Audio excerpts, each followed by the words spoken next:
부자들, 똑똑한 사람들, 중산층마저도 다 지금 싹 다 한국을 이탈하고 있어요. 근데 사실 지금 이 방송을 보고 계신 대다수의 분들은 평범한 서민입니다. 근데 어디를 갈지도 모르겠다라고 하시면은 이 영상이 조금 한 1% 정도의 보탬은 좀 드릴 수 있을 것 같습니다. 안녕하세요, 투자시가자 김PB입니다. 오늘은 이민과 관련된 얘기를 좀 해볼까 하는데, 이민 관련 영상을 좀 올려달라 이런 요청들이 꽤 많았어요. 지금 저희 채널 보시는 분들 중에 나도 이민 가고 싶다, 진짜 이 나라 뜨고 싶다 이렇게 생각하시는 분들이 많아서 한번 솔직하게 제 관점을 한번 풀어드려 보도록 할 텐데, 오늘 영상은 뭐 엄청 체계적인 데이터 이런 거보다는 제가 데이터를 기반으로 제 생각을 좀 쉽게 풀어드리는 이런 시간을 좀 가져볼까 합니다. 자, 우리나라는 지금 정치 갈등, 남녀 갈등, 비롯해가지고 계층 갈등, 소득 격차별 갈등, 지역별 갈등의 끝을 달리고 있습니다. 여기 가도 싸우고 저기 가도 싸우고 온통 싸움판입니다. 그러니까 어때요? 모두가 다 지쳐있죠. 누가 정답이고 누가 오답이건 간에 일단 계속해서 여길 가도 싸움판 저길 가도 싸움판이니까 이제 일반적인 대중들이 질리기 시작을 했습니다. 그래서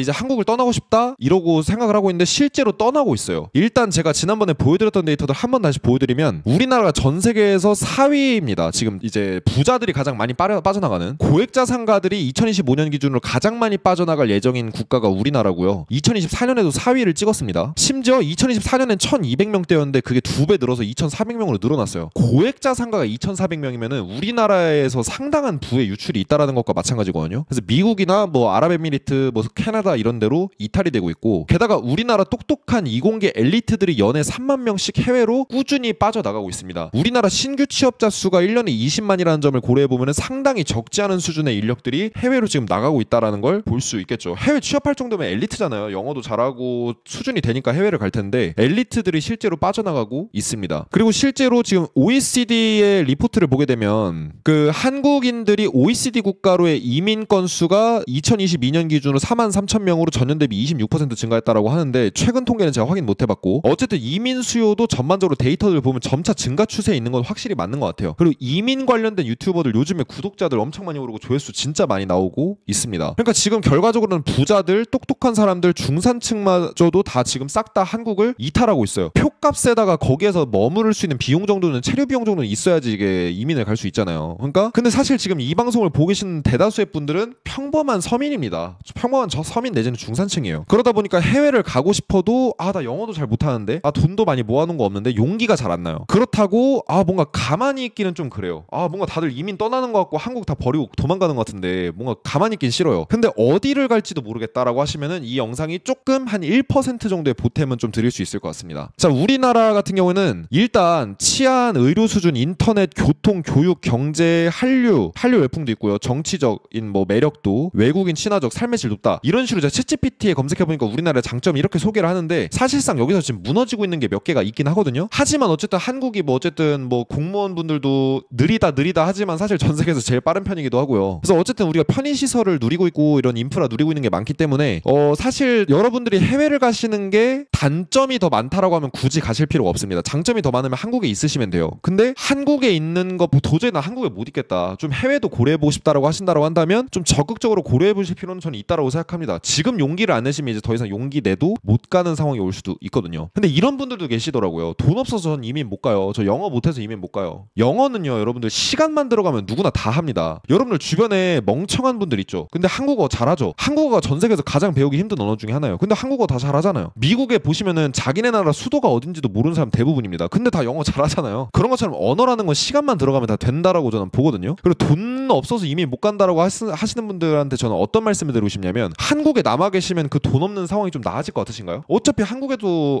돈 없이 살 거면 해외 나가서 돈 없이 사는 건 매 한 가지인데, 그럼 해외 나가서 열심히 차라리 내가 해외 나가면 그래도 아무래도 우리가 교육도 좀 더 받았고 준비도 좀 더 돼 있으니까 아무래도 해외 시장을 좀 뭘로든 뚫을 수가 있단 말이에요. 그래서 정치적, 안보적 갈등이나 아니면 세금 앞으로 높아질 거, 앞으로 세금이 진짜 10년 동안 무지막지하게 올라갈 건데 앞으로 20년 동안 더 높아질 겁니다. 이런 것들 다 감안해서 여기서 지내시거나 아니면은 해외 나가는 거 그래도 한번 알아보기라도 해보고 도전이라도 해보거나, 둘 중에 하나의 갈림길에 놓여있다라고 저는 생각을 합니다. 저는 이민 전문가가 아니기 때문에 제 의견은 참고만 좀 부탁드린다라고 말씀드리고 싶고, 그래도 저는 경제 유튜버니까 경제적인 관점에서 한번 좀 말씀드려볼까 합니다. 자, 제가 일단 말씀드리고 싶은 거는, 이민 가시는 국가를 결정하기 전에 오늘 제가 2개의 국가를 소개해드릴 건데, 제가 이걸 말씀드리는 이론은 10% 이론이에요. 이게 뭐냐면은 군인 100명이면은 그 중에 가장 특급 전사 10명이 있고요, 학생 100명이 있다라고 하면 그 중에 공부 잘하는 사람 사람 10명이 있고 운동선수 100명 있으면 그중에 성적 잘 내는 사람 10명이 늘 있습니다. 이 10% 이론이 뭐냐면은 결국 어떤 분야나 집단이든지 가장 잘 나가는 10%는 늘 존재한다라는 말씀을 드리고 싶은 거예요. 그러니까 그래서 제가 투자할 때도 주도 섹터 위주로 투자해라. 어차피 종목이 100개 정도 있으면 그중에 가장 잘 나가는 10개만 공략하는 게 제일 좋다. 말씀을 드리는 거죠. 근데 이민도 마찬가지입니다. 전 세계에 200여 개 되는 나라가 있는데 이 중에서 가장 이민각이 괜찮은 국가가 20개 정도 있다고 쳤을 때 뭘 보고 판단을 하냐? 경제가 빨리 성장하고 있는 국가들을 중심으로 좀 한번 보셨으면 좋겠다라고 저는 생각을 하는 거죠. 그래서 미국, 캐나다, 호주, 뉴질랜드, 일본, 싱가포르, 영국, 독일, 말레이시아, 인도네시아 이렇게 쭉 이제 사람들이 많이 이민을 고려하고 있는 국가들이 있는데 대체적으로 다 선진국을 많이 봐요. 왜냐? 이미 발전했으니까. 근데 여러분들과 여러분들의 자식하고 손주까지 감안한다라고 생각했을 때는 지금 잘 먹고 잘 사는 나라들 말고 앞으로 잘 먹고 잘 살 나라들을 고르는 게 되게 중요하거든요. 언어나 인프라도 매우 중요합니다. 지금 인프라 좋은 미국, 캐나다 뭐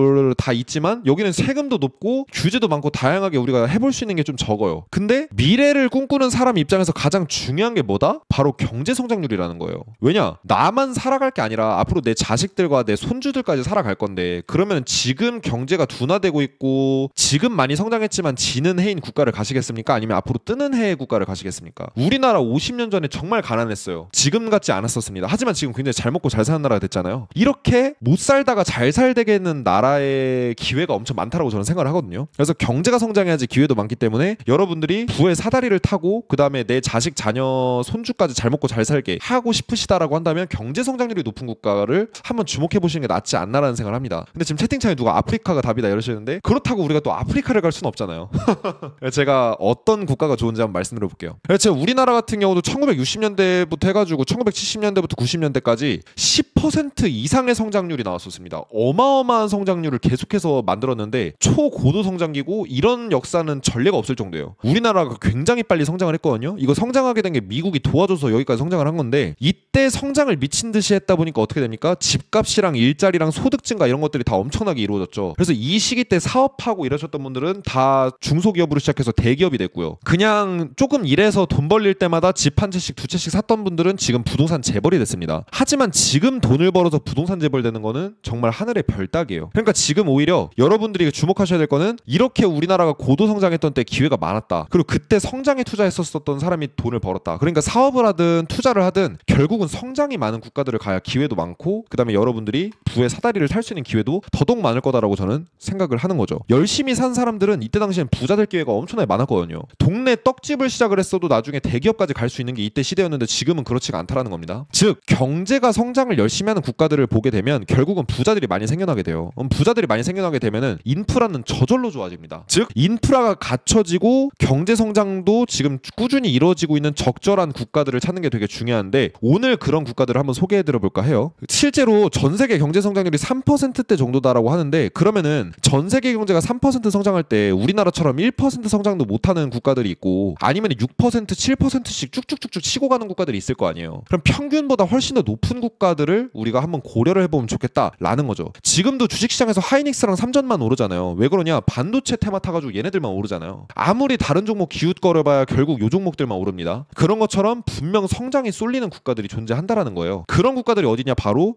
신흥국들입니다. 지금 당장 인프라 좋고 살기 좋은 곳은 미국이나 이런 선진국들이지만 여러분들의 자식이나 손주나 이런 것들까지 다 고려해보고 내가 사업할 기회 이런 것들까지 고려해본다라고 한다면 신흥국이 더 낫습니다. 왜냐? 기회도 많고 성장할 가능성이 있거든요. 그리고 우리나라가 지금까지 성장했던 거 어떻게 성장했습니까? 우리나라 부자 된 사람 어떻게 부자 됐어요? 돈 번 거 가지고 열심히 이제 부동산 사고 이래서 부자 됐지 않습니까? 주식 사고 삼전 막 수십 배 수백 배 오르고. 그러니까 우리가 예를 들어서 다른 나라 이민을 가가지고 성장하는 나라에 가서 그 나라에서 열심히 돈 벌어서 부동산 사고 주식 좋은 애들 사면은 여러분들 큰 부자 되실 수 있는 기회가 생긴다라는 거예요. 상식적으로 살아도 되는 이런 상황입니다. 그러면은 지금부터는 경제 관점에서 봤을 때 중점적으로 좀 보면은 가장 매력적인 국가가 어디냐 궁금하실 겁니다. 제가 봤을 때는 여러 요소들을 다 고려했을 때 제가 이 이제 영상을 10분 내로 짧게 제가 치다 보니까 제가 많은 설명들은 드릴 수 없는데 최대한 쉽고 빠르게 설명해 드려 볼게요. 여러분들이 사업을 하시거나 취업을 하시거나 이제 자녀를 교육하시거나 뭐 여러분들이 여러분들의 목적에 따라 다르겠지만 저는 인도네시아랑 베트남이 그나마 여러분들한테 가장 좋은 기회가 있다고 생각합니다. 조금 넓게 보면 동남아 쪽이 가장 메리트가 높을 거라고 생각해요. 왜냐 일단 동남아가 한류 열풍도 상당히 제대로 탔잖아요. 인도네시아 같은 경우 경제 성장률이 2025년 3분기에만 5% 성장세가 나왔습니다. 그러니까 일단 전반적인 전 세계 경제 성장률보다는 훨씬 더 우위에 있어요. 동남아시아 중에서 가장 리드하고 있는 국가이기도 합니다. 동남아시아에서 인도네시아만큼 잘 나가는 국가가 없어요. 그래서 한국의 고성장 시기를 간접적으로나마, 그러니까 우리나라만큼은 아니지만 어쨌든 간접적으로나마 체험을 할 수 있는 게 바로 인도네시아다. 그리고 우리나라가 2030년 정도가 되면 지금은 전 세계 경제가 12위지만 우리가 원래 10위였다가 밀려났죠. 브라질이나 러시아한테 밀렸는데 지금 이제 2030년이 되면은 한국이 15위 국가가 되고 다른 국가에 다 밀리고요. 그 다음에 인도네시아가 16위까지 치고 올라옵니다, 여러분들. 그러니까 인도네시아 같은 경우는 2030년이면 5년 정도밖에 안 남았잖아요. 넉넉 잡아 10년 안에 우리나라 GDP까지 추월당할 전망입니다. 그러다 보면 나중에 시간 지나면 1인당 GDP도 추월당해서 우리가 명동에서 인도네시아 사람들 발 마사지 해주는 시대가 얼마 안 남았다라고 제가 말씀을 드리는 거죠. 자, 1인당 GDP를 보게 되면 인도네시아는 연평균 2.88% 성장하고 있어요. 그러니까 이제 대중들이 이제 좀 소득이 늘어나고 있는 게 좀 괜찮게 늘어나고 있다, 나쁘지 않다라고 하는 거고, 베트남 같은 경우는 연평균 6.34%. 여기는 오히려 공장도 많고 이러다 보니까 직원들을 또 많이 써야 되잖아요. 그러다 보니까 이제 대중들을 이제 많이, 일반적인 사람들을 많이 써야 되다 보니까 이제 공장에서 일하는 베트남 사람들, 이런 사람들이 이제 수입이 많이 늘어나가지고 그 1인당 GDP가 좀 더 빨리 올라오는 이런 측면이 있습니다. 그리고 이제 그 포춘지에서 동남아의 500대 기업을 선정을 했는데 거기에서 인도네시아가 1위로 꼽혔어요. 500개 기업 중에 109개 기업이 인도네시아 기업이라서 인도네시아가 1위를 차지했고, 태국이 2위, 말레이시아가 3위, 말레이시아도 요새 잘 나가죠. 4위가 싱가포르, 그 다음에 5위가 베트남이었습니다. 그래서 지금 인도네시아가 포춘지가 선정한 동남아 500대 기업 중에 가장 많은 이제 기업을 보유하고 있는 게 바로 인도네시아기도 하다라는 설명을 드리고, 최근에 근데 이제 조금 아쉬운 게 뭐냐면은 이게 자영업자 비율 추이거든요. 전체 고용 중에서 자영업자 비율을 보게 되면은 지금 50% 조금 넘어요. 그러니까 자영업자 비율이 높다라는 건 아직 선진화된 경제가 아닐 수도 있겠다라는 그런 인사이트를 주는 거거든요. 그러다가 조금 이제 자영업자 비율이 계속 떨어져야지 이제 좀 대기업들 위주의 경제가 되는 건데, 최근에 자영업 비중이 조금 살짝 반등한 건 아쉽다. 하지만 다른 동남아 국가들부터 해가지고 인도네시아도 전반적으로 계속해서 자영업자 비율이 조금 떨어지고 있기는 합니다. 실제로 싱가포르나 말레이시아나 한국 같은 경우 보게 되면 자영업자 비율이 상당히 낮아요. 선진국일수록 자영업자 비율이 조금 낮은 경향이 있거든요. 근데 지금 베트남이나 인도네시아, 태국은 자영업자 비율이 좀 높다. 반대로 말씀드리면 그만큼 우리가 사업을 하거나 취업을 하거나 어떤 다양한 기회들, 할 수 있는 것들도 좀 많을 수도 있겠다, 이렇게 생각을 해볼 수가 있는 거죠.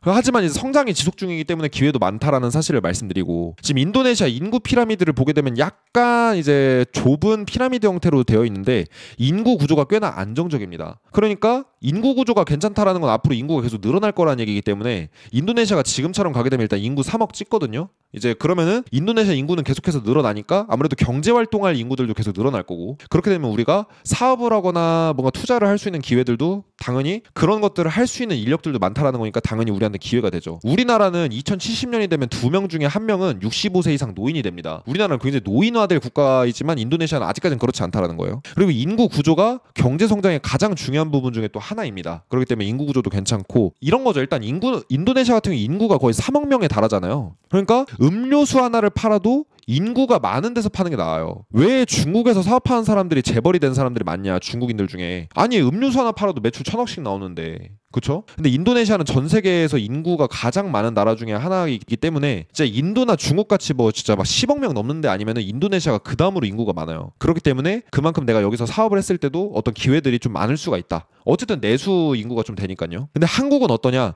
지금 그냥 지미 뉴트론 머리통 됐거든요. 딱 완전 그냥 이제 그 나이가 좀 있으신 분들 40대부터 60대가 지금 주류를 차지해가지고 젊은이들은 지금 아예 안 태어나는 상황입니다. 가면 갈수록 출산율 조금 개선됐긴 했지만 그래봤자 약간이에요. 그래서 젊은이들이 윗세대를 전부 떠받치는 구조로 가고 있기 때문에 역피라미드 형태가 돼가고 있다라고 보는 게 맞죠. 그리고 이제 그 세계 지식재산권 기구에서 조사한 결과에 따르면은 인도네시아가 55위 수준이다. 혁신 지수가.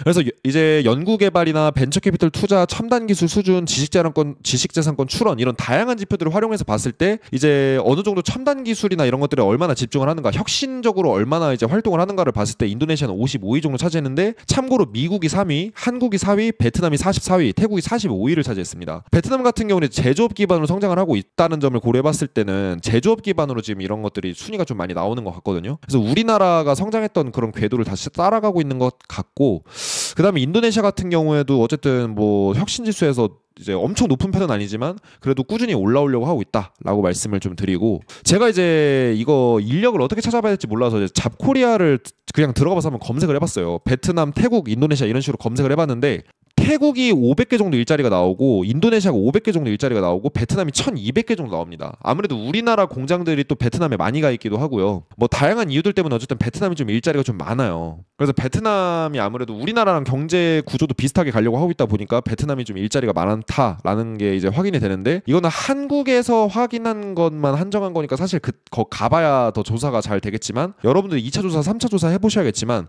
잡코리아만 딱 봤을 땐 이렇다라는 거죠. 그리고 베트남은 재미있는 사실 중에 하나가 제1 외국어가 한국어입니다, 여러분들. 왜 그러냐? 한국의 제조업의 그 성장을 지금 베트남이 그대로 닮아서 따라가려고 하잖아요. 그러다 보니까 한국이 또 이제 우리나라가 좀 이제 베트남을 좀 먹여 살려주는 것도 있는 게 GDP의 20%가 삼성전자입니다. 우리나라도 GDP의 20% 조금 안 되는 게 지금 삼성그룹이 우리나라를 먹여 살리고 있거든요. 근데 베트남 같은 경우는 아예 GDP의 20%가 삼성전자입니다. 그러니까 삼성이 지금 베트남을 먹여 살리고 있는 거예요. 그러니까 외국어를 제일 외국어를 한국어로 할 수밖에 없다라는 거죠. 그러니까 한국어를 쓰고 있는 우리는 베트남에 가면 좀 더 정착하기 쉬울 수도 있다라는 말씀을 드리고, 여러분들이 취업을 하시건 자영업을 하시건 사업을 하시건 투자를 하시건 여러분들이 정상적으로 우리가 열심히 살 수 있는, 열심히 살아서 상식적인 선에서 돈을 모아서 그걸로 이제 뭘 투자를 해서 이제 우리가 재산을 많이 불리려면 부동산을 사고 주식을 사고 뭐 이렇게 해가지고 오래 묻어두고 자산을 불려나갈 희망이 있는 국가를 굳이 꼽아보라고 한다면 제가 봤을 땐 접근성이 가장 높은 데가 신흥국이라고 생각을 합니다. 그 중에서도 인도네시아나 베트남이 해당이 좀 할 것 같다는 생각이 들고요. 사실 여러분들 돈 많은 분들은 어디 가서도 잘 살아요. 스리랑카 같은 데를 가도 부촌이 있고 인프라가 다 잘 돼 있기 때문에 부촌에 가면 사실 뭐 카자흐스탄을 가든 뭐 스리랑카를 가든 알아서 잘 먹고 잘 사십니다. 하지만 우리는 제한된 자원과 제한된 어떤 그런 뭐 다양한 요건들을 봤을 때 접근성이나 우리한테